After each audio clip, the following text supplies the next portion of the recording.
ഇന്നിപ്പോൾ നടക്കുന്നത് മുണ്ടക്കൈയിലടക്കം വ്യാപകമായ പരിശോധന തന്നെ നടത്തുകയാണ്. കൂടുതൽ യന്ത്രസാമഗ്രികൾ അങ്ങോട്ടേക്ക് എത്തിയിരുന്നു. അപ്പോൾ ആ യന്ത്രസാമഗ്രികൾ ഉപയോഗിച്ചുകൊണ്ട് JCB അടക്കം ഉപയോഗിച്ചുകൊണ്ട് മണ്ണുമാന്തി യന്ത്രങ്ങൾ ഉപയോഗിച്ചുകൊണ്ട് മണ്ണ് മാറ്റിയുള്ള തിരച്ചിൽ തന്നെയാണ് ഇന്ന് മുണ്ടക്കൈ മേഖലയിൽ നടന്നത്. പക്ഷേ ഇന്ന് മുണ്ടക്കൈ മേഖലയിൽ നിന്ന് അങ്ങനെ ഒരുപാട് മൃതദേഹങ്ങൾ കണ്ടെടുത്തില്ല എന്നാണ് അറിയാൻ കഴിയുന്നത്. അതിന് കാരണം അവിടെ ഒരു വീട് ഒരു കുളത്തിലേക്ക് അങ്ങനെ കുറച്ച് ദൂരെയുള്ളൊരു കുളമാണ്. കുളത്തിലേക്ക് അങ്ങനെ ഇടിഞ്ഞുപോയി എന്നിങ്ങനെ ഒരു രക്ഷാപ്രവർത്തകൻ പറഞ്ഞിരുന്നു. അവിടെ 2 മൃതദേഹങ്ങൾ സംശയിക്കുന്നുണ്ട്. ആ മൃതദേഹങ്ങൾ കണ്ടെടുക്കാൻ കഴിഞ്ഞോ എന്നറിയില്ല. കണ്ടെടുത്തിട്ടില്ല. കുറച്ച് മുമ്പ് വരെ അതിനുവേണ്ടിയുള്ള തിരച്ചിൽ തുടരുകയാണ്. അപ്പോൾ ഒരുപാട് വീടുകൾ അവിടെയുണ്ട്.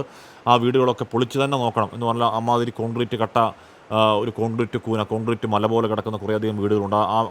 അങ്ങോട്ടേക്ക് പോയി ആ കോൺക്രീറ്റ് പാളികൾ മാറ്റി നോക്കിയാൽ മാത്രമേ അറിയുകയുള്ളൂ. അതല്ലാതെ മണ്ണുണ്ട്, എന്നാൽ വീടിരിക്കുന്ന സ്ഥലം വീടെന്നറിയാത്ത ഒരുപാട് മേഖലകൾ അവിടെയുണ്ട്. അതിനിടയിൽ ഒരാൾ നേരത്തെ പറയുന്നുണ്ടായിരുന്നു, ആ മുണ്ടക്കൈ പ്രദേശത്തുള്ള കുറച്ചാളുകളെങ്കിലും അതിനകത്തേക്ക് കടത്തിവിടണം എന്ന് പറയുന്നുണ്ടായിരുന്നു. അതിന് കാരണമായി അവർ പറയുന്നത് അവർക്കേ അറിയുകയുള്ളൂ എവിടെയാണ് ഈ വീടുകൾ എന്നൊക്കെ കൃത്യമായിട്ട് അറിയില്ല. അവർക്കേ അറിയുള്ളൂ അവരുടെ വീടുകളൊക്കെ എവിടെയായിരുന്നു എന്ന് അവർക്കേ അറിയുകയുള്ളൂ. ആ വീടുള്ള സ്ഥലത്തും അതല്ലാതെയുള്ള സ്ഥലത്തൊക്കെ. അതിൽ പിന്നീടുള്ള ഏറ്റവും പ്രധാനം ഈ ചാലിയാർ പുഴയോരത്ത് നടക്കുന്ന തെരച്ചിലാണ്. അത് കുറച്ചുകൂടി സ്ഫോടനാത്മക സാഹചര്യം ഇപ്പോഴുമുണ്ട് ചാലിയാർ പുഴയോരത്ത് പറയേണ്ടി വരും. കാര്യം കൂടുതൽ മൃതദേഹങ്ങൾ ഇന്നും അവിടെ നിന്ന് കണ്ടെത്തുന്നു. അവിടെ മൃതദേഹങ്ങളെക്കാൾ കൂടുതൽ അല്ലെങ്കിൽ മൃതദേഹങ്ങളോട് അടുത്ത് തന്നെ ശരീരഭാഗങ്ങൾ കണ്ടെത്തുന്നു. ഈ സൂചിപ്പാറ വെള്ളച്ചാട്ടം കടന്നു വേണം ചാലിയാറിലേക്ക് ഒഴുകാൻ. അപ്പോൾ സ്വാഭാവികമായി ഉരുൾപൊട്ടൽ, സൂചിപ്പാറ എന്ന് പറയുന്ന ആ വെള്ളച്ചാട്ടം അവിടെ പോയിട്ടുള്ളവർക്കറിയാം, അത്യാവശ്യം ആഴമുള്ളൊരു വെള്ളച്ചാട്ടമാണ്. പാറ ഒക്കെയുള്ള ആഴമുള്ള വെള്ളച്ചാട്ടമാണ്. താഴെ പാറയാണ്.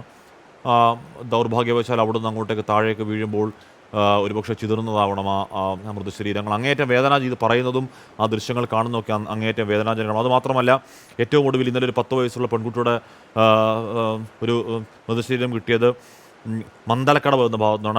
അവിടെ നിന്ന് എന്ന് പറഞ്ഞാൽ ഈ ഉരുൾപൊട്ടലുണ്ടായ സ്ഥലത്തു നിന്ന് ഏകദേശം ഒരു 86 കിലോമീറ്റർ അകലെയാണ് ഈ മന്ദലക്കടവ്.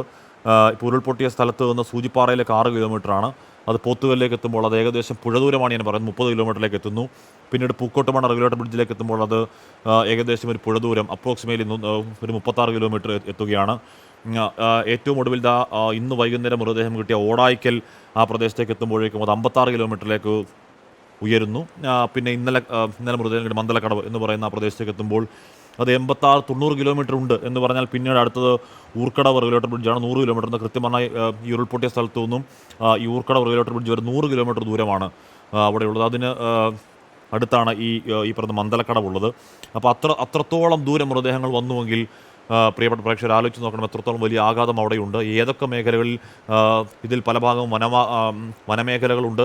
അപ്പോൾ എവിടെയൊക്കെ തെരച്ചിൽ നടത്തിയാലാണ് മൃതദേഹങ്ങൾ കിട്ടുക എന്ന കാര്യം ഇപ്പോഴും നമുക്കറിയില്ല.